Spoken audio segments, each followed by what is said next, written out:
माधवपुर नामक एक गांव में थे दो आदमी, विनोद और सात्विक, जो पड़ोसी थे। विनोद था बहुत आलसी और कोई काम नहीं करता था।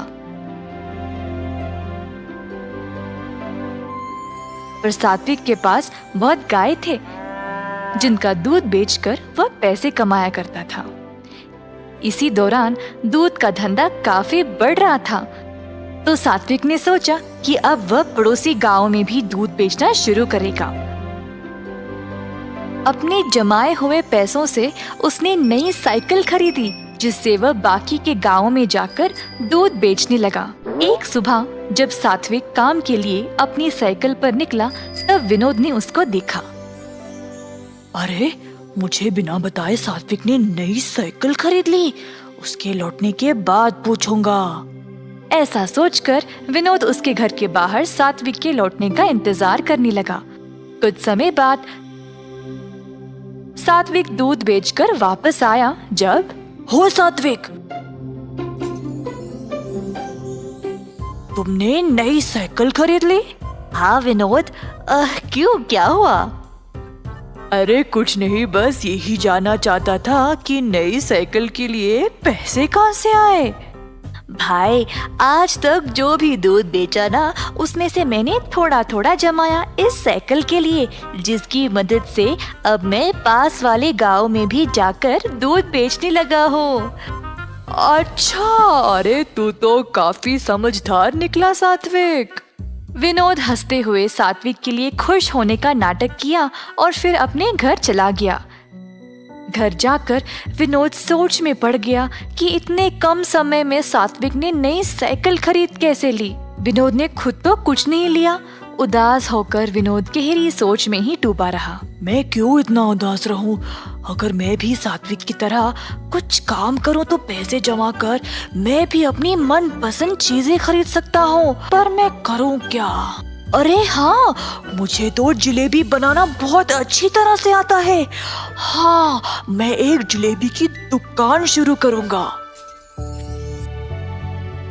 फिर अगले दिन विनोद ने अपनी एक छोटी सी दुकान खोल ली और गरम गरम जलेबी बेचने लगा।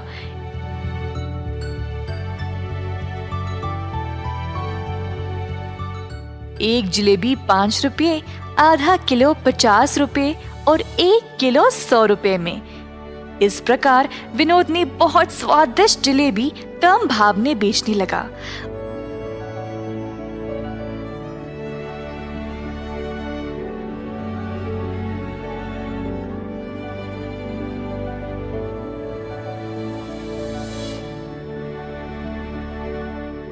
उसके गर्मा गर्म जलेबियों की सुगंध गांव के कोने कोने तक पहुंच गई। गांव के सारे लोग विनोद की दुकान पर आने लगे मजेदार जलेबियों का स्वाद लेने के लिए।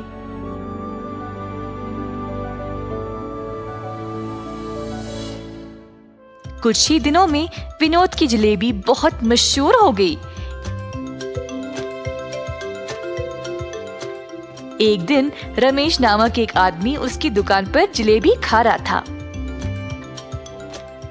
वाह विनोद, तुम्हारे हाथों की बनाई हुई जलेबी बहुत ही मजेदार है।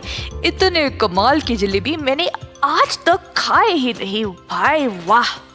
ऐसा कहकर रमेश जलेबी के मजे ले रहा था और बाकी के लोगों ने भी उसकी बहुत तारीफ की। पूरे गांव में विनोद की दुकान और भी मशहूर हो गई। अब धीरे धीरे विनोद थोड़ा घमंडी बनने लगा।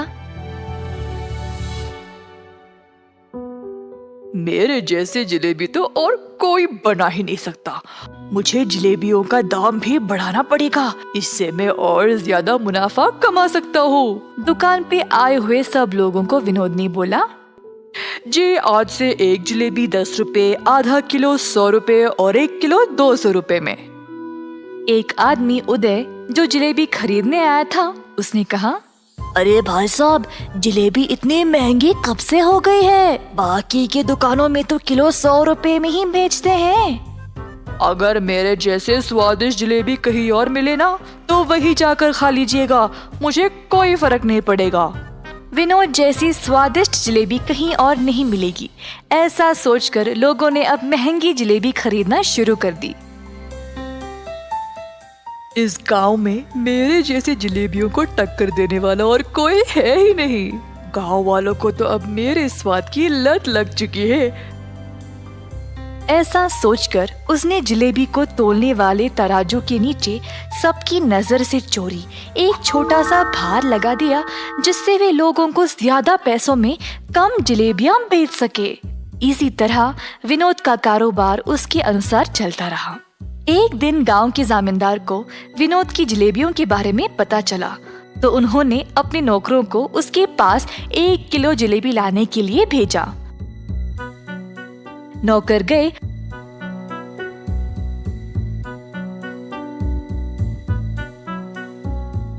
और विनोद के यहाँ से 1 किलो जलेबी ले आए और जमींदार जी को दे दिया। जमींदार जी ने देखा कि जलेबियां तो और विनोद के यहाँ से 1 किलो जलेबी ले आए और जमींदार जी को दे दिया। जमींदार जी ने देखा कि जलेबियां तो 1 किलो से कम है। मैंने तो 1 किलो मंगवाया था, ये तो उससे कम है। मेरे आदेश का पालन क्यों नहीं किया? कहा जमींदार जी ने गुस्से से। साहब जी, हमने तो दुकानदार को 1 किलो ही देने को बोला था और फिर उसने इतना ही दिया। हमारी कोई गलती नहीं है प्रभु। चलो हम इस जलेबी वाले के पास जाकर देखते हैं कि वह असल में कर क्या रहा है। दुकान के पास पहुंचने ही वाले थे जब जमींदार जी ने एक भिखारी को उस जलेबी की दुकान की ओर जाते हुए देखा, तो वह रुक गए और अपने नौकरों को भी रोक दिया। जमींदार जी देखना चाहते थे कि दुकानदार उस भिखारी को किस तरह जलेबी बेचेगा। जमींदार और उनके नौकर पास वाली दुकान के पास खड़े होकर नजारा देखने लगे। एक जलेबी कितने की है भाई साहब? एक जलेबी 10 रुपए है। भिखारी के पास थे सिर्फ 2 रुपए, तो उसने वो निकाला और बोला, बस एक जलेबी दे दो। विनोद ने कहा, 10 रुपए की एक जलेबी है, 2 रुपए में नहीं मिलेगी।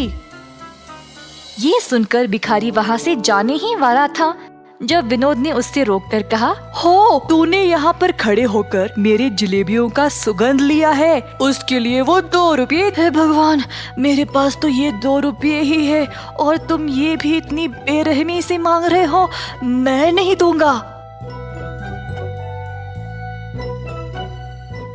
इसी दौरान जमींदार जी वहाँ पर पहुँचे और अपने पास रखे हुए पैसों का थैला भिखारी को दिया और कहा, तुम्हारे 2 रुपए के बदले में इस दुकानदार को तुम ये पैसे का थैला दे दो।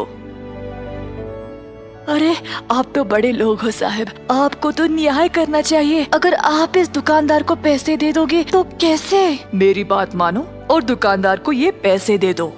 भिखारी ने माना और पैसे विनोद को देने गया जब जमींदार ने कहा, 1 मिनट रुको, इस थैले को पहले जोर से हिलाओ। भिखारी ने थैले को जोर से हिलाया तो थैले में से सिक्के छन छन करने लगे। पैसों की आवाज सुनाई दी क्या विनोद? सुनाई दी साहब। अगर ये बात है तो फिर भिखारी ने अपना भुगतान दे दिया है। क्या साहब, पैसे तो इसने दिए नहीं और आप बोल रहे हो कि दे दिए? पैसे की आवाज तुमने सुन ली ना, बिल्कुल उसी तरह जिस तरह भिखारी ने तुम्हारी जलेबियों की सुगंध सूंघ ली थी। तुम्हें तुम्हारी जलेबियों की सुगंध के पैसे इस थैले के पैसों की आवाज से ही मिल गई। तुरंत विनोद को अपनी गलती का एहसास हुआ और उसने जमींदार जी से माफी मांगी। तुमने केवल यही गलती नहीं की, तुम्हारे जलेबियों का मूल्य बाकी की दुकानों से बहुत ही ज्यादा है और उसके ऊपर गलत तरीके से तोलकर तुम ज्यादा पैसों में कम जलेबियां बेचते हो। साहब जी, बस एक बार के लिए मेरी गलती को माफ कर दो। मैं ऐसी गलती दोबारा कभी नहीं करूँगा। तुमने आज तक बहुत गलतियाँ की है। तुम्हें तो इस गरीब को एक जलेबी भी देने का मन नहीं किया। अब मैं तुम्हें ये आदेश देता हूँ कि अभी इसी वक्त अपनी इस जलेबी की दुकान को बंद करो।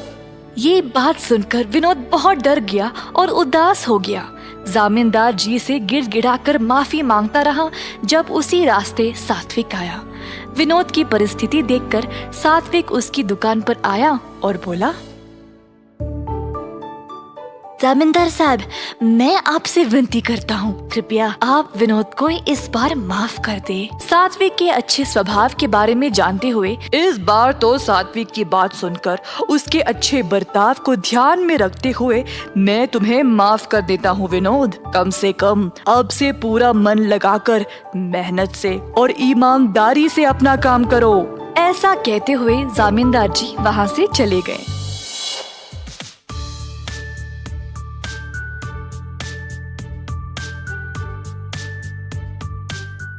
सात्विक और जमींदार जी की बात सुनकर विनोद ने अच्छा नाम कमाने का ठान लिया।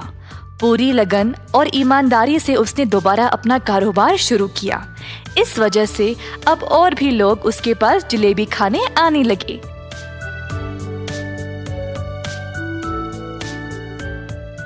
अंत में विनोद खुशी खुशी से और सच्चाई से अपना जीवन बिताने लगा।